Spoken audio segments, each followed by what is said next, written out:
सुप्रभातम बच्चों, मैं अंजलि तिवारी सरस्वती क्लासेस की ऑनलाइन कक्षा में आप सभी का बहुत बहुत स्वागत एवं अभिनंदन करती हूँ। बच्चों, आज मैं आप लोगों के सम्मुख कक्षा 12 संस्कृत दिग्दर्शिका के अध्याय 5 यानी जातक कथा के दूसरे खंड को लेकर आप लोगों के सम्मुख उपस्थित हूँ। बच्चों, कल आप सभी ने उलोक जातकम को आप सबने पढ़ा था। आज की इस वीडियो में हम नृत्य जातकम को देखेंगे। तो आइए जानते हैं। सर्वप्रथम हम इसका वाचन करेंगे, उसके बाद इसके अर्थ से हम आपको अवगत कराएंगे। तो आइए जानते हैं। नृत्य जातकम। बच्चों, जातक कथा के दो भाग है, मैंने बताया था आपको। एक है उलूक जातकम और दूसरा है नृत्य जातकम। उलूक जातकम यानी ऐसी जातक कथा जिसका नायक उल्लू है, वो उलूक जातकम थी। आज है नृत्य जातकम, उसी का दूसरा खंड जातक कथा का नृत्य जातकम यानी ऐसी जातक कथा जिसके कथानक का आधार नृत्य है।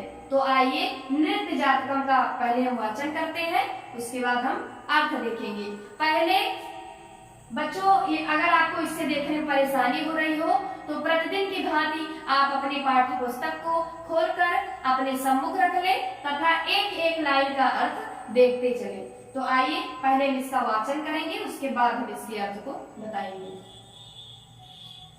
अतीते प्रथम कल्पे चतुष्पदाः सिंहं राजानम् अकुर्वन् मत्स्याः आनन्दमत्स्यं शकुनयः सुवर्णहंसं तस्य पुनः सुवर्णराजहंसस्य दुहिता हंसपोतिका अतीव रूपवती आसीत्।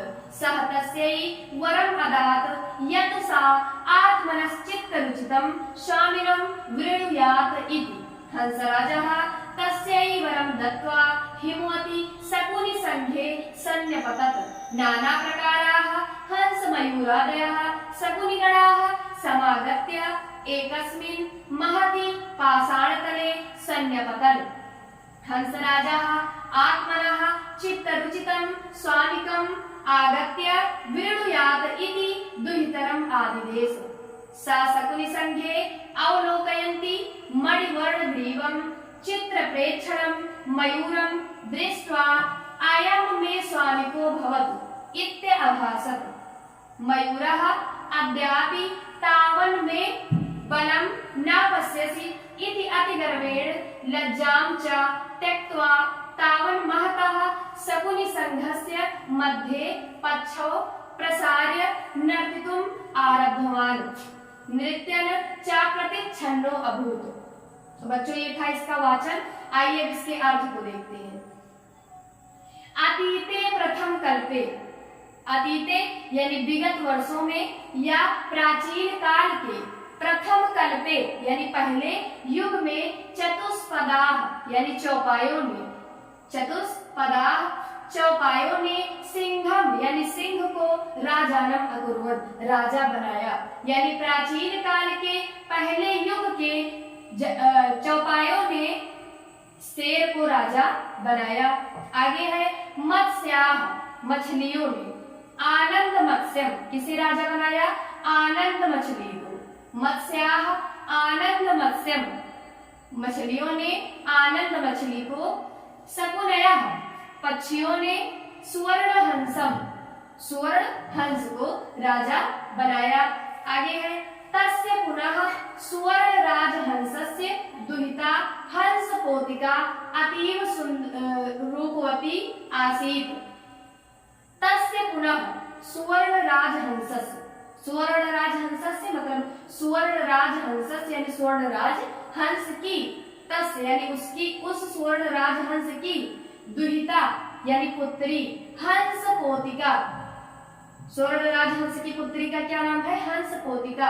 अतीव रूपवती आसीत, अत्यंत रूपवती यानी सुंदर, आसीत मतलब थी, यानी स्वर्ण राजहंस की पुत्री हंस पोतिका अत्यंत सुंदर थी।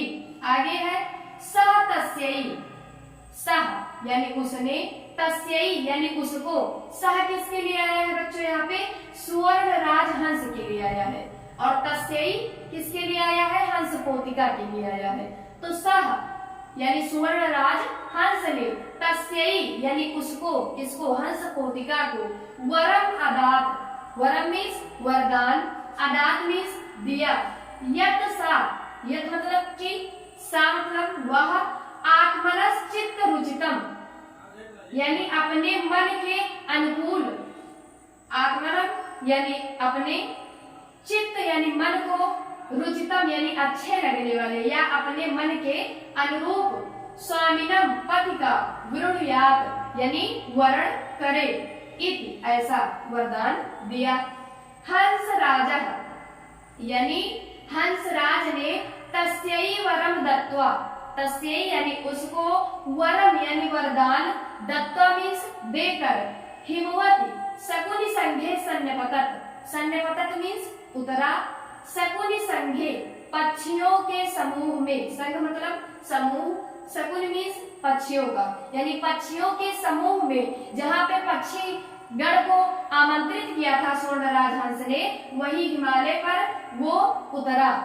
सन्निपतत मीन्स उतरा, कहाँ उतरा? हिमवती, हिमालय पर, शकुनि संघे पक्षियों के समूह में।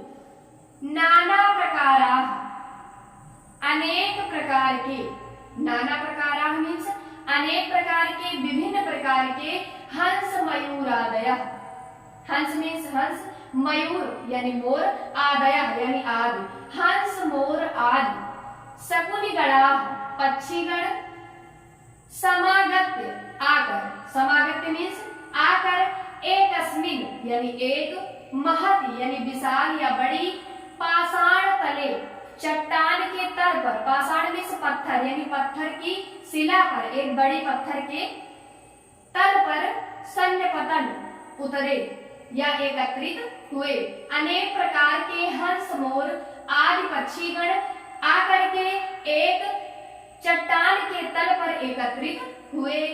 हंस राजा यानी हंसराज, आत्मना यानी स्वयं को, हंस राजा आत्मना चित्त रुचितम स्वामिकम आगत्य वृणुयात इति दुहितरम आदिदेश।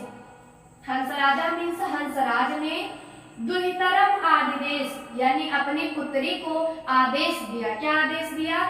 आत्मना चित्त रुचितम यानी अपने मन को अच्छे लगने वाले या अपने मन के अनुरूप, स्वामिकम पति का, आगत्य आकर के, वृणुयात वरण करो या चुनाव करो, इति दुहितरम आदिदेश ऐसा अपनी पुत्री को आदेश दिया।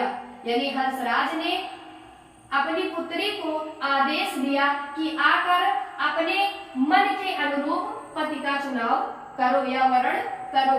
सा शकुनि संघे अवलोकयन्ति मणिवर्ण ग्रीवम चित्र प्रेक्षणम मयूरम दृष्ट्वा अयम मे स्वामिको भवतु इत्यभासत। सा यानी वह, कौन? हंस पोतिका के लिए आया है सा। शकुनि संघे यानी पक्षियों के समूहों पर, अवलोकयन्ति नजर डालते हुए या दृष्टि डालते हुए या फिर देखते हुए, चाहे जो कहे।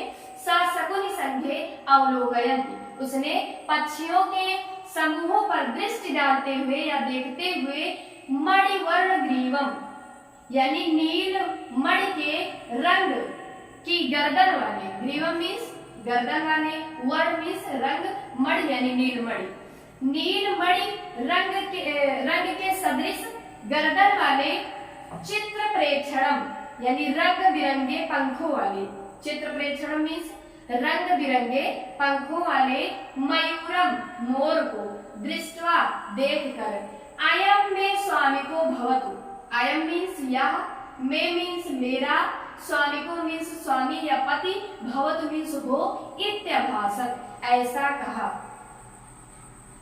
उसने पक्षियों के समूह पर नजर डालते हुए एक नीलमणि के रंग के समान गर्दन वाले और चित्र प्रेक्षणम यानी रंग बिरंगे पंखों वाले, मयूरम मोर को, दृष्टवा देखकर, अयम में स्वामी को भवतु यह मेरा पति हो, इत्यभासत ऐसा कहा, यह मेरा पति हो ऐसा कहा। मयूरः मोर, अद्यापि आज भी, तावत में बलम न पश्यसि आज भी तुम मेरे बल को नहीं देखती हो। मयूरः अद्यापि तावत में बलम न पश्यसि यानी अभी तक तुमने मेरे बल को नहीं देखा है। इति ऐसा, अति गर्वेण बड़े गर्व से, लज्जां च त्यक्त्वा तावन् महता शकुनि संघस्य मध्ये पक्षौ प्रसार्य नर्तितुम् आरब्धवान्। नर्तितुम् आरब्धवान् मीन्स नाचना शुरू किया। कहा? शकुनि संघस्य मध्य, यानी पक्षियों के समूह के बीच में, पक्षौ प्रसार्य पंख को फैलाकर किस तरह नाचना शुरू किया? इति अति गर्वेण बड़े गर्व के साथ, चा को पहले ले आएंगे, लज्जां चा और लज्जा को त्याग कर, टेक्टोनिस त्याग कर, तावन महता यानी उस महता मीन्स महान या विशाल, शकुनि संघस्य यानी जहाँ पे पक्षियों का समूह एकत्र हुआ था उसके बीच में, मध्य मीन्स बीच में, पक्षों यानी अपने पंखों को प्रसार फैलाकर नर्तितुम् आरब्धवान् नाचना शुरू किया। यानी उसने बड़े गर्व के साथ मोर ने लज्जा को त्याग कर पक्षियों के समूहों के मध्य यानी जहाँ पे पक्षीगण एकत्र हुए थे उसी बीच में नाचना शुरू किया अपने पंखों को फैलाकर। इति अतिगर्वेण लज्जां च त्यक्त्वा तावत् महता शकुनि संघस्य मध्ये पक्षौ प्रसार्य नर्तितुम् आरब्धवान्। आरब्धवान् मीन्स शुरू किया, नर्तितुम् यानी नाचना, पक्षौ प्रसार्य पंख को फैलाकर, कहा? शकुनि संघस्य मध्य, महता शकुनि संघस्य मध्य यानी विशाल मात्रा में या बहुत अधिक संख्या में जहाँ पे पक्षी उपस्थित थे, एकत्र थे, उसी बीच में उसने पक्षौ प्रसार नर्ततुम् आरब्धवान् अपने पंखों को फैलाकर नाचना शुरू किया। नृत्यं नाचते हुए, नृत्य मीन्स नाचते हुए, चा प्रतिच्छन्नो अभूत, प्रतिच्छन्नो यानी नग्न हो गया, अभूत मीन्स हो गया, प्रतिच्छन्नो यानी बिना ढका हुआ या नग्न, तो नाचते हुए वो नग्न हो गया अर्थात उसके सारे पंख गिर गए। तो ये था नृत्य जातकम का अनुवाद। बच्चों अगर आपको इसका संदर्भ लिखना हो तो आप इस तरह से लिखिएगा। प्रस्तुत गद्यांश हमारी पाठ्य पुस्तक संस्कृत दिग्दर्शिका के जातक कथा पाठ के नृत्य जातकम खंड से लिया गया है या उद्धृत है। जातक कथा पाठ का नाम है और ये नृत्य जातकम और उलूक जातकम दो खंड है। तो ये नृत्य जातकम का है तो इसलिए आप नृत्य जातकम खंड लिखना। यानी प्रस्तुत गद्यांश हमारी पाठ्य पुस्तक संस्कृत दिग्दर्शिका के जातक कथा पाठ के नृत्य जातकम खंड से लिया गया है या उद्धृत है। तो ये था बच्चों आपका नृत्य जातकम। अभी इसमें और भी एक गद्यांश है, उसको हम अगली वाली कक्षा में देखेंगे। तब तक के लिए धन्यवाद।